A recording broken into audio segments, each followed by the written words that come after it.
오늘 말씀의 제목은 악하고 부조리한 세상 살아내기입니다. 악하고 부조리한 세상 살아내기입니다.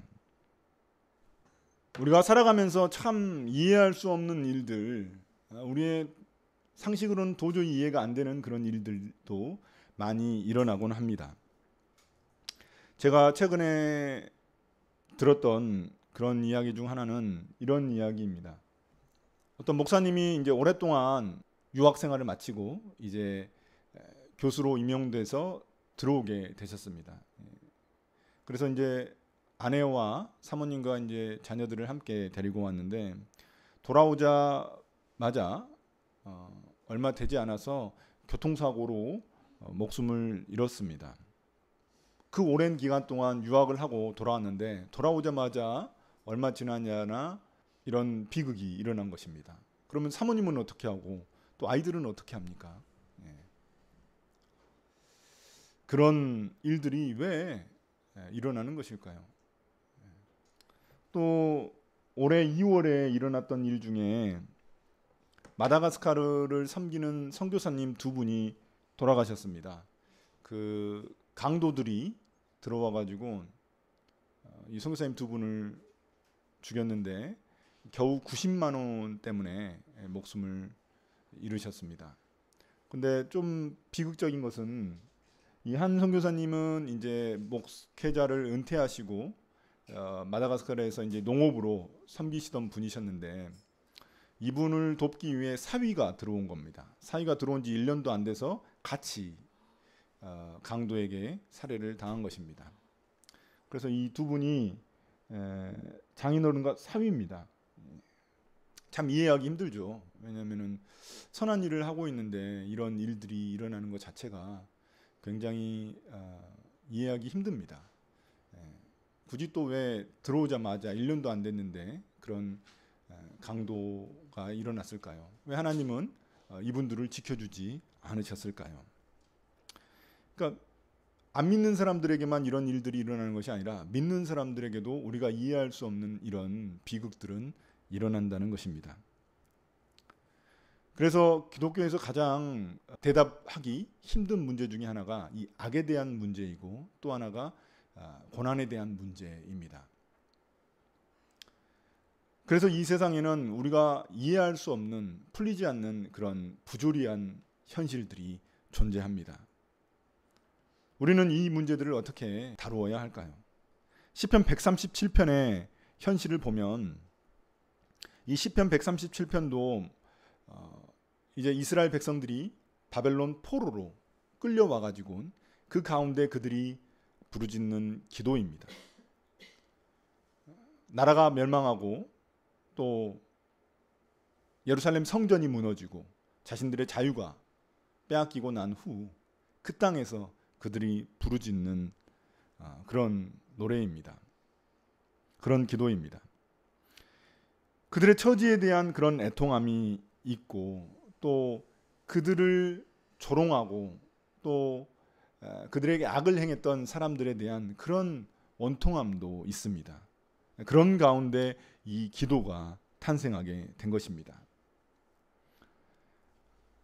우리의 현실도 제가 처음 말씀드린 것처럼 이런 부조리한 그런 현실들이 존재합니다. 부조리한 사건 사고들 그리고 악의 존재가 우리를 괴롭힙니다. 이런 상황 속에서 이런 세상 속에서 우리 그리스도인들은 과연 어떻게 살아가야 할까요? 오늘 말씀이 우리에게 귀한 깨달음을 주기를 소망합니다. 우리가 해야 될 첫 번째 일이 무엇일까요? 그것은 기억하기입니다. 기억하는 것입니다. 바벨론 포로 생활에서 이들이 그 바벨론 강가에 앉아서 시온, 즉 예루살렘을 기억하며 통곡하고 있습니다. 우리가 여기에서 오늘 말씀에서 주목할 수 있는 단어가 바로 기억이라는 단어입니다. 계속해서 기억, 잊는다면, 기억하지 않는다면 기억해 주십시오. 이런 기억이라는 단어가 계속해서 등장하고 있습니다. 그만큼 중요한 단어라는 의미입니다. 여기서 이 기억이라는 것은 단순한 회상이 아닙니다. 내가 예전에 그 예루살렘에서 겪었던 일들, 이런 일에 대한 단순한 회상이 아닙니다. 그것이 아니라 그들이 겪었던 일들에 대한 트라우마 같은 것입니다. 그러니까 나라가 멸망하고 예루살렘 성전이 무너지고 그들은 포로로 끌려왔습니다. 이 일은 그들에게 굉장히 큰 트라우마입니다. 그렇지 않겠습니까? 최근에도 이스라엘에서 포로들이 끌려가지 않았겠습니까? 그때 이제 다시 돌아왔을 때 그 사람들에게 얼마나 마음에 깊은 트라우마로 남았겠습니까? 그런 깊은 트라우마가 이 이스라엘 민족 가운데 있습니다. 그러나 이 기억은 그러니까 단순히 회상이 아니라 트라우마로 남아서 그들의 정체성을 지키는 굉장히 중요한 수단이 됩니다. 그러니까 이 트라우마는 너무나 아픈 것이죠. 그렇지만 그 트라우마가 있기 때문에 그들은 항상 자신들의 누구인지 그 정체성을 기억할 수 있게 되는 것입니다. 우리가 누구이며 또 우리가 돌아갈 곳이 어디인지 그들은 항상 잊지 않는 것입니다. 이 바벨론이라는 이 제국 속에서 그들이 살아갈 때 얼마나 많은 유혹이 있겠습니까? 그 땅에 그 바벨론 시민으로 살아갈 수 있도록 유혹하고 억압하고 이런 많은 일들이 일어났을 텐데 그들은 자신들의 정체성을 지켜나가야만 했습니다. 그때 그들에게 가장 중요했던 게 무엇일까요? 바로 기억하는 일입니다. 그들이 누구인지, 어디서 왔고 어디로 다시 돌아가야 하는지 그것을 기억하는 일이 너무나 중요했습니다. 그래서 그들이 뭐라고 고백합니까? 5절 6절 보시면은 내 오른손이 예루살렘을 잇는다면 이 오른손 보고 말라 비틀어져 버리라고 저주를 합니다. 결코 내가 시온 예루살렘을 잊을 수 없다는 그런 표현입니다. 이 오른손이라는 것은 무엇입니까? 능력입니다. 능력. 나의 능력. 내가 이 땅에서 이 이방 땅 바벨론에서 나의 능력을 가지고 살아가지만 그 능력이 나의 고향, 나의 땅 예루살렘을 잇는다면 그냥 그 능력은 저주를 받으라고 그렇게 선포하고 있는 것입니다. 혀도 마찬가지입니다. 내가 가장 기뻐하는 것보다 더 이 시온을 기뻐하지 않는다면 그냥 입천장이 그 혀가 입천장에 붙어가지고 그냥 완전히 마비되어 버리라고 그렇게 저주하고 있습니다. 삶의 궁극적인 기쁨이 그 시온 예루살렘에 있어야만 한다는 결단을 보여주고 있는 것입니다. 그들이 바벨론 땅에서 능력으로 살아가고 자신들의 능력을 발휘하고 자신들의 어떤 직업을 감당하고 또 그들이 기쁨을 누리고 했을 때 그 모든 삶의 의미가 오직 시온 그 예루살렘에 있다고 그렇게 고백하고 있는 것입니다. 우리 역시 이 땅, 이 제국이라는 세상 가운데 살아가고 있습니다. 그때 우리의 능력과 우리의 삶의 기쁨은 무엇이어야 할까요? 다시 한 번 더 고민해 보면 좋겠습니다. 우리가 세상 속에서 그리스도인으로 살아갈 때 가장 중요한 것은 정체성입니다. 그래서 성경을 쭉 읽어보면 많은 부분 정체성에 대한 이야기가 계속해서 등장합니다. 그만큼 정체성을 지키며 살아가는 것이 쉽지 않다는 것입니다. 그 정체성을 지키며 살아갈 때 가장 중요한 수단이 되는 것이 무엇입니까? 바로 기억하는 일입니다. 내가 누구였으며 그리고 지금 내가 무엇을 해야 하며 내가 어디로 가야 되는지 이것을 기억하는 일입니다. 그래야 이 제국 속에서 우리가 거기에 섞이지 않고 동화되지 않고 살아갈 수 있는 것입니다. 우리가 날마다 말씀 묵상을 강조하는 이유도 무엇입니까? 결국 내가 누구인지 기억하기 위해서입니다. 이 세상에서 막 그냥 세상 속에서 살아갈 때 그들에게 완전히 섞여서 물들어서 살아가는 것이 아니라 구별된 삶을 살아갈 수 있는 것은 말씀 묵상을 통해서 내가 누구인지 기억하기 때문입니다. 우리의 정체성을 지켜나가기 위해서는 기억하는 일이 너무나도 중요합니다. 우리가 지금 살아가고 있는 시대는 기억하지 않게 되는 망각의 시대입니다. 이 손정희라는 소프트뱅크 그 회장이 이번에 와가지고 이재명 대통령을 만나서 한 말이 있습니다. 앞으로 시간이 가면 갈수록 이 시대는 인간이 금붕어화되고 AI가 인간화 될 거라는 말을 했습니다. 인간이 금붕어가 된다는 말은 뭘까요? 별 생각 없이 살아간다는 거죠. 아무 생각 없이. 금붕어 금방 놓아주면 다시 또 잡히잖아요. 그런 것처럼 인간이 금붕어화가 된다는 것입니다. 우리가 그런 기술 발전으로 인해서 놀라운 일들을 편리함을 겪고 있지만 또 이런 반대로 우리 인간의 기억력이 굉장히 쇠퇴하고 있는 것도 사실입니다. 여러분 내비게이션도 마찬가지죠. 예전에는 지도 보고 다 찾아갔습니다. 그래서 한 번 간 길은 대부분 다 기억을 하게 되죠. 지도 보고 어렵게 찾아갔으니까 그 과정을 다 아는 거죠. 그런데 요새는 너무나 쉽게 찾습니다. 내비게이션만 크면 다 갑니다. 요새는 저도 어떤 건물 찾아갈 때 내비게이션 치면은 그냥 걸어가는 방향까지 다 알려주거든요. 그걸 너무나 쉽게 찾습니다. 근데 다음에 또 찾으러 갈 때도 또 내비게이션 켜야 됩니다. 기억이 잘 안 납니다.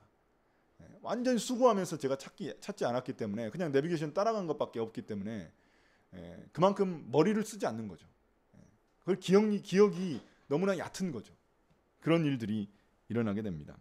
또 전화번호는 어떻습니까? 전화번호 예전에는 막 20개씩 막 외우고 다녔습니다. 저희 어머니도 참 놀라운 게 전화번호를 그때 이제 핸드폰이 이제 막 생겨가지고 저희는 이제 핸드폰으로 그 전화번호를 기억할 때였는데 그때 이제 핸드폰을 잘 사용하지 않으시니까 한 20개 넘게 기억하고 계시더라고요. 다 알아요. 친척들 전화번호까지 다 알아요. 참 놀라운 일이었는데 지금은 이제 뭐 많은 어르신들도 잘 기억을 이제 할 필요가 없습니다. 왜냐하면 전화번호만 핸드폰만 있으면 다 찾을 수 있기 때문에 그렇습니다. 그만큼 우리의 기억력이 굉장히 안 좋아졌습니다. 그래서 이 시대를 망각의 시대라고 말하는 것입니다. 우리가 점점 더 문명의 이기를 누리고 있지만 우리는 점점 더 기억력을 쇠퇴하는데 그때 우리가 항상 잊지 말아야 될 것이 있죠. 바로 하나님의 말씀입니다. 하나님의 말씀도 우리가 어플을 가지고 있으니까 너무나 쉽게 찾거든요. 그러니까 성경책을 안 가지고 다니지 않습니까? 그러니까 성경 말씀에 대해서 정확히 기억을 못하게 됩니다. 성경 말씀을 우리가 묵상하는 이유는 무엇일까요? 그 묵상하는 것은 단지 내 머리로 기억하기 위함이 아니라 내 마음에 새기기 위함이거든요. 그것이 진짜 기억입니다. 우리 하나님의 말씀을 마음에 새겨야지만 삶으로 드러날 수 있기 때문입니다. 우리가 살아낼 수 있기 때문입니다. 이 망각의 시대에 우리가 반드시 잊지 말아야 할 것이 바로 하나님의 말씀입니다. 그래야 우리의 정체성을 지키며 살아갈 수 있기 때문입니다. 물론 내비게이션이야 우리가 매번 사용하면 되고 전화번호 못 외운 거야 휴대폰 매번 사용하면 됩니다. 그러나 하나님의 말씀은 다릅니다. 하나님의 말씀은 단순히 찾는 것, 기억하는 것으로 끝나는 것이 아니라 우리 마음에 새겨야지만 우리의 삶으로 드러낼 수 있기 때문입니다. 이렇게 우리가 기억하기가 중요한데 이제 기억하기를 하게 되면 우리가 그 다음 단계로 나아갈 수 있는 것이 기도하는 일입니다. 우리가 누구인지 기억할 때 우리는 기도하게 됩니다. 그래서 두 번째 중요한 것은 기도하기입니다. 오늘 이 시편은 단순한 시가 아닙니다. 단순한 시가 아니라 이스라엘 백성의 눈물의 기도입니다. 자기 연민으로 내가 왜 이렇게 이런 고난을 당하고 있습니까? 왜 이렇게 제가 이렇게 어려움을 당하고 있습니까? 자기 신세를 한탄하거나 그런 자기 연민에 빠진 기도가 아니라 악에 대해서 고발하고 있는 기도입니다. 3절, 7절을 보십시오.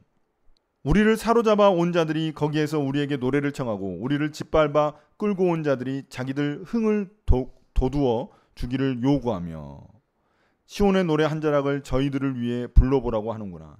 이 사람들이 노래를 불러보라고 시온의 노래를 불러보라고 그렇게 억압하고 있는 것입니다. 강요하고 있는 것입니다. 그냥 노래를 너무 잘 불러가지고 노래를 듣고 싶어서 그런 것일까요? 아닙니다. 이 사람들은 하나님을 조롱하기 위해서입니다. 야, 너희들이 그렇게 믿고 따르던 그 하나님이 결국 어떻게 됐냐? 너희들 지금 이런 신세잖아. 너희 하나님이 무슨 힘이 있냐? 우리가 섬기는 이 마르둑 신이 최고다. 너희 하나님이 무슨 힘이 있어서 너희가 이렇게 초라한 신세가 됐냐? 이걸 조롱하기 위해서 노래 한 자락, 시온의 노래, 그 예루살렘을 향한 그 노래 한 자락 불러보라고 강요하고 있는 것입니다. 이런 가운데 그들이 이 기도를 하나님께 드리는 것입니다. 7절에도 보시면은 에돔 사람들이 있는데 그 민족들이 뭐라고 합니까? 헐어버려라 헐어버려라 그 기초가 드러나도록 헐어버려라. 그러니까 이 에돔 사람들이 어떤 존재들입니까? 이 이스라엘의 형제 국가입니다. 조상으로 따지자면 형제 국가입니다. 그런데 이 사람들이 어떻게 하고 있습니까? 이스라엘이 멸망하는 것을 기뻐합니다. 예루살렘이 완전히 멸망하고 성전이 무너졌는데 그것을 기뻐하고 심지어 그 바벨론의 포로로 넘겨버립니다. 이런 악을 그들이 저질렀다는 것입니다. 그래서 그런 악에 대한 하나님께 탄식하며 기도하고 있는 것이 바로 오늘 시편 137편입니다. 하나님께 막 이 사람들을 저주하기 위함이 아니라 그 악을 고발하고 하나님의 정의가 이루어지기를 요청하고 있는 것입니다. 하나님, 그 하나님의 정의를 이루어 주십시오. 이렇게 이 악이 난리를 치고 있는데 주님 하루빨리 이 하나님의 정의를 실현해 주십시오. 이렇게 요구하고 있는 것입니다. 우리가 마주하고 있는 현실은 어떻습니까? 여전히 악이 판을 치고 있습니다. 그 사람들은 어떤 사람들입니까? 하나님을 두려워하지 않습니다. 하나님을 비웃는 사람들입니다. 자기 욕망을 위해서는 수단과 방법을 가리지 않는 그런 사람들입니다. 그런 사람들에게 이 악의 세상에서 우리에게 마지막 정의의 보루가 어디입니까? 법입니다. 그런데 법도 많이 왜곡되어 있습니다. 정치인들이 뭔 죄를 저질러 가지고 재판을 받잖아요. 형량이 낮습니다. 형량이 낮아요. 그리고 금방 특사로 풀려납니다. 그런데 일반 시민들은 우리가 깜짝 놀라잖아요. 막 작은 일인데도 불구하고 막 범죄 그 죄로 말미암아 그 형량이 어마어마합니다. 비교할 수가 없어요. 그래서 그런 말이 있지 않습니까? 돈과 권력이 있으면은 적게 받고, 근데 아무것도 없는 사람들은 가중 처벌을 받게 됩니다. 그러니까 법도 왜곡되어 있는 것입니다. 그리고 우리가 아는 이 런던 베이글 뮤지엄, 사람들이 여전히 엄청난 줄을 서고 있습니다. 여기에서 죽은 아르바이트생이 있습니다. 아르바이트생이 아니죠. 직원이죠. 직원. 이 직원이 엄청나게 근로 시간을 오랫동안 하다가 결국에는 죽었습니다. 제대로 책임을 다하지 않았죠. 그런데도 사람들은 맘만 있으면 이렇게 줄을 서서 들어갑니다. 별 생각이 없는 거죠. SPC 노동자들이 컨베이너 벨트에 끼어가지고는 얼마나 많이 죽었습니까? 그래서 얼마나 지적을 많이 받았는데 또 죽었거든요. 올해. 또 쿠팡 새벽 배송 우리가 너무 좋아하지만 우리도 이렇게 줄 서고 있는 사람들하고 뭐가 다릅니까? 새벽 배송 너무 좋아하죠. 그런데 그 새벽 배송으로 말미암아 죽은 노동자들이 있습니다. 물품 분류할 때 너무나 고된 노동 때문에 여름에 에어컨도 제대로 안 나와가지고 죽은 사람들이 있습니다. 퇴직금 제대로 안 줘가지고 지금 특검이 발의되지 않았습니까? 쿠팡에서 퇴직금을 안 줬어요. 몇백만 원 대도하는 걸 갖다가. 그래가지고 검사들하고 쿠팡하고 연결돼 있어가지고 그 특검이 결국에는 나오게 되었습니다. 이런 말도 안 되는 일들이 여전히 일어나고 있다는 것입니다. 이런 일들만 있겠습니까? 우리가 이해할 수 없는 고통을 받고 있는 사람들도 있습니다. 병을 앓고 있는 아이. 뭐 어제도 아내랑 같이 인스타그램에서 한 영상을 봤는데 아이가 뭐 뭘 잘못을 했겠습니까? 그런데 엄청나게 큰 고통을 받고 있더라고요. 온 몸이 그냥 다 살갗이 벗겨져 가지고 고통받고 있는 그런 아이들. 우리가 이해할 수 없잖아요. 왜 하나님이 왜 그런 일을, 물론 그 하나님이 그렇게 하지는 않으셨겠지만 왜 그런 일이 일어나는지에 대해서는 하나님께 물을 수 있죠. 왜 하나님이 이런 일들이 일어납니까? 또 그리고 자동차 급발진으로 죽은 사람들이 얼마나 많습니까? 제일 충격적이었던 것은 그 시청 앞에서 그 자동차가 완전히 사람들을 다 뭉개버렸죠. 그 사람들 평범한 사람들이죠. 무슨 큰 죄를 저질러 가지고 그런 일이 일어났을까요? 아니죠. 그냥 걸어가다가 그냥 당한 겁니다. 그런 일들, 우리가 이해할 수 없는 부조리한 일들이, 부조리한 사건 사고들이 여전히 우리 주위에서 일어나고 있다는 것입니다. 그러면은 이런 현실 속에서 우리가 할 수 있는 일은 무엇일까요? 가장 첫 번째는 우리의 이웃에게 관심을 갖는 일입니다. 제가 좋아하는 영화 중에 존 오브 인터레스트라는 영화가 있습니다. 이 그림을 보시면은 너무나 평온하죠. 네. 너무 평온하고 소박한 그런 일상입니다. 독일 장교의 집을 보여주는데 이 영화에서 독일 장교 집이 너무 소박하고 평온해요. 굉장히 평온해요. 그런데 그 독일 장교 집이 어디에 있냐? 벽 하나를 사이로 반대편 쪽에 아우슈비츠 수용소가 있습니다. 사람들이 죽어가는 거예요.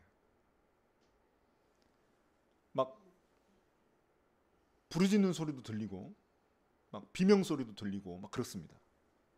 그래서 이 영화를 보고 난 사람들이 엄청나게 놀래요. 왜냐하면 화면은 너무나 평온하거든요. 근데 들리는 소리는, 그리고 거기에서 나오는 잠깐 나오는 그런 장치들을 보면은 흠집 놀라게 됩니다. 그 옆에서 무슨 일이 일어나는지 우리가 알게 되거든요. 이 존 오브 인터레스트라는 영어의 뜻이 무엇입니까? 관심 영역입니다. 관심 영역. 내가 관심 갖는 그 영역만, 거기만 괜찮으면 괜찮은 거예요. 독일 장교는 별 관심이 없습니다. 자기 집에서 무슨 일이 일어나는가가 중요하지 그 옆에서 무슨 일이 일어나 별 상관이 없어요. 그 가족들도 마찬가지입니다. 그냥 완전히 무관심이에요. 우리도 이럴 수 있다는 것입니다. 우리가 주일 예배 때마다 제가 우리 사회의 영상들을 보여주는 이유도 거기에 있습니다. 관심을 가져야 한다는 겁니다. 무슨 일이 일어나는지, 고통 가운데 있는 우리의 이웃들이 너무나 많다는 것입니다. 하나님의 최종적인 관심은 교회일까요? 하나님은 교회만 관심이 있을까요? 아닙니다. 하나님이 진짜 원하시는 것은 이 세상입니다. 교회가 존재하는 이유도 이 세상을 위해 존재하는 거거든요. 그러니까 하나님의 진짜 최종 관심사는 이 세상입니다. 이 세상이 회복되기를 원하시는 것입니다. 그렇다면 우리의 관심사도 거기에 있어야죠. 하나님이 이 세상의 회복을 원하시는데 우리가 이 세상에 관심을 갖지 않는다면 하나님의 관심사와 다른 관심을 갖고 있는 거죠. 예수님을 우리가 한번 기억해 보면 좋겠습니다. 예수님도 악으로 가득 찬 예루살렘을 향해 눈물을 흘리셨습니다. 애통해 하셨습니다. 겟세마네 동산에서 애통해 하시면서 기도하셨습니다. 그리고 십자가에서 이 백성들의 죄를 애통해 하시면서 결국 십자가에서 죽으셨습니다. 그 예수님을 기억한다면 우리가 이 세상 가운데 단순히 이 세상의 문명의 이기를 즐기는 데서, 그것을 기뻐하는 데서 그치는 것이 아니라 고통받고 또 그 악에 신음하고 있는 사람들을 위해서 우리가 애통해하는 마음, 그것을 갖는 것이 너무나 중요합니다. 그들을 위해 기도하는 일이 너무나 중요합니다. 그래서 마태복음 5장의 산상수훈을 보면 이런 선언이 나옵니다. 애통해하는 자는 복이 있다고 말하고 있습니다. 하늘의 위로를 받을 것이라고 말합니다. 왜 애통해하는 자가 복이 있을까요? 왜 애통해하는 자가 복된 사람이라고 말을 할까요? 그것은 이 애통해하는 사람은 이 땅의 것을 만족하지 못하기 때문에 애통하기 때문입니다. 이 땅의 것이 만족하다면 애통해할 필요가 없죠. 그래서 이 애통이 별로 없습니다. 우리가 사는 이 세상에서 그리스도인들이 별로 애통해하지 않습니다. 자신들이 그냥 이 세상이 주는 그런 편익들을 누리고만 있으니까 애통해할 필요가 없습니다. 그러나 우리 그리스도인들이 애통해야 하는 이유는 뭐냐면 이 땅의 것에 만족하지 못하기 때문입니다. 이 땅의 것이 완벽하지 못하고 이 땅에 악이 여전히 존재하고 그리고 부조리한 현실이 존재하기 때문입니다. 우리가 이해할 수 없는 일들이 여전히 일어나고 있고 고통받고 있는 사람들이 있기 때문입니다. 그래서 이 애통해하는 사람들은 하늘의 위로를 받을 수 있습니다. 하나님 나라에 대한 소망을 갖고 살아갈 수 있습니다. 그렇기 때문에 이 애통해하는 자가 복이 있는 것입니다. 자, 그럼 세 번째입니다. 세 번째는 기다리기입니다. 첫 번째가 기억하기, 두 번째가 기도하기, 세 번째가 기다리기입니다. 9절에 보시면은 너무나 심한 보복같이 보입니다. 내 어린 아이들을 바위 위에다 메어 치는 사람에게 복이 있을 것이다. 아이를 바위에 던져 죽이라는 그런 의미잖아요. 너무 심한 보복처럼 보입니다. 그러나 지금 이 시인이 뭐라고 이야기하고 있습니까? 자기가 직접 이렇게 보복하겠다고 말하고 있는 게 아니죠. 자기가 보복하겠다는 말이 아닙니다. 하나님 앞에 기도하고 있는 내용입니다. 자기가 보복하는 것이 아니라 하나님께 심판을 맡기겠다는 그런 의미입니다. 이 표현은 하나님의 정의를 갈망하고 있는 그의 마음을 보여주고 있는 것입니다. 막 보복하고 저주하겠다는 그런 의미가 아닙니다. 바벨론이 행한 대로 갚아달라는 하나님의 정의를 호소하는 기도입니다. 바벨론은 굉장히 잔혹한 민족입니다.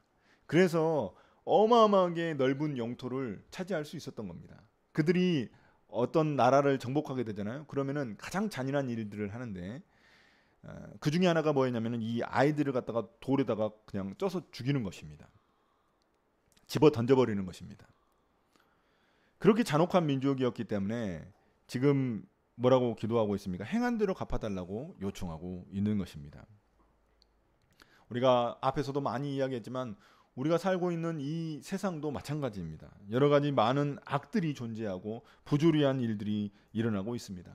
사건 사고의 피해자들이 너무나 많이 있습니다. 지금 우리가 아닐지라도 우리도 그 대상이 될 수 있는 거죠. 왜냐하면 그 사람들도 아무 이유 없이 당했거든요. 우리 역시 그 대상이 될 수 있다는 점에서 우리가 이 말씀을 기억해야 합니다. 이런 부조리한 일들이 많이 일어날 때, 우리 주변에서 일어나고 나에게 일어날 때 우리는 어떤 생각을 하게 됩니까? 왜 하나님 이런 일들이 나에게 일어납니까? 하나님 살아계시기는 하신 겁니까? 하나님 왜 아무런 간섭도 하지 않으십니까? 이렇게 하나님을 의심할 수 있습니다. 그러나 그 의심 자체가 잘못된 것은 아닙니다. 왜냐하면 우리가 이해할 수 없는 일들이잖아요. 부조리한 일들이잖아요. 하나님 앞에 탄식하며 애통하며 기도할 수 있습니다. 이 시인의 시인처럼 우리도 해야 합니다. 그냥 의심이 든다는 것 자체가 뭐 죄다 이렇게 생각하는 것은 잘못된 생각입니다. 우리가 시편을 보면은 얼마나 많이 그 하나님의 존재에 대해서 의심하며 부르짖는 그런 사람들이 얼마나 많이 등장합니까?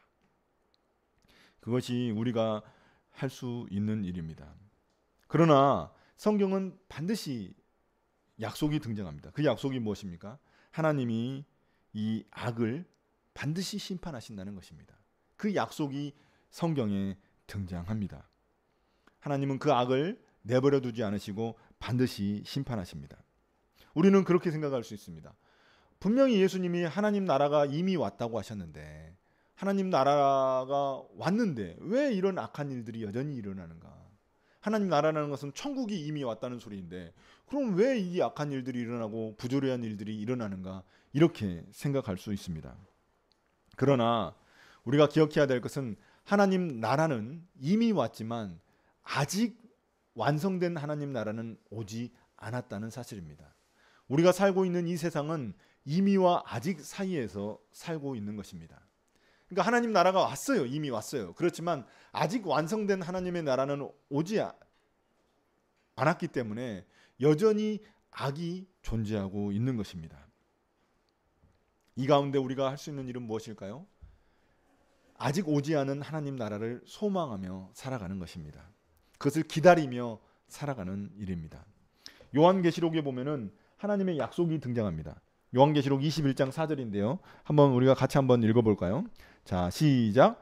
모든 눈물을 그 눈에서 닦아주시니 다시는 사망이 없고 애통하는 것이나 곡하는 것이나 아픈 것이 다시 있지 아니하리니 처음 것들이 다 지나갔음이러라. 아멘. 이것이 바로 하나님의 약속입니다.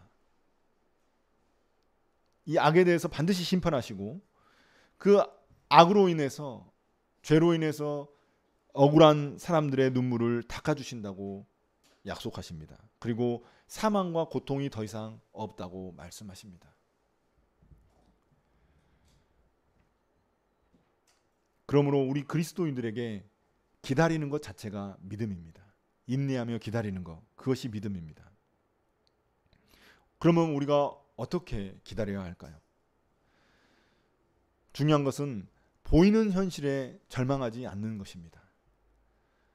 우리 주변에 아무 이유 없이 고통받는 사람들, 또 악의 세력에 고통받고 악의 번영을 볼 때 우리가 그것에 그냥 쉽게 절망하지 않는 것입니다. 하나님 앞에 부르짖고 하나님의 정의를 구하는 것이 우리가 할 일입니다. 그리고 우리가 스스로 보복하는 일을 하지 않는 것입니다. 오늘 시인은 하나님께 그 정의를 맡기고 있지, 하나님께 보복을 맡기고 있지 자기가 보복하고 있는 것이 아니거든요. 우리도 마찬가지입니다. 세상 살아가면서 억울한 일을 많이 겪죠. 그럴 때 우리가 보복하는 것이 아닙니다. 하나님 앞에 그 보복을 기도하고 하나님의 정의를 구하고 또 하나님이 심판하실 그 날을, 그 때를 기다리는 것이 우리가 해야 할 일입니다. 사랑하는 성도 여러분, 이제 오늘 말씀을 마무리하겠습니다. 우리가 살아가는 세상은 여전히 악이 성행하고 있습니다. 처음 서론에서 말씀드렸던 것처럼 왜 그런 일들이 일어납니까? 부조리한 일들이 너무나 많이 우리 가운데 일어납니다. 그 말은 무엇일까요? 이 세상이 여전히 바벨론 제국이라는 의미입니다.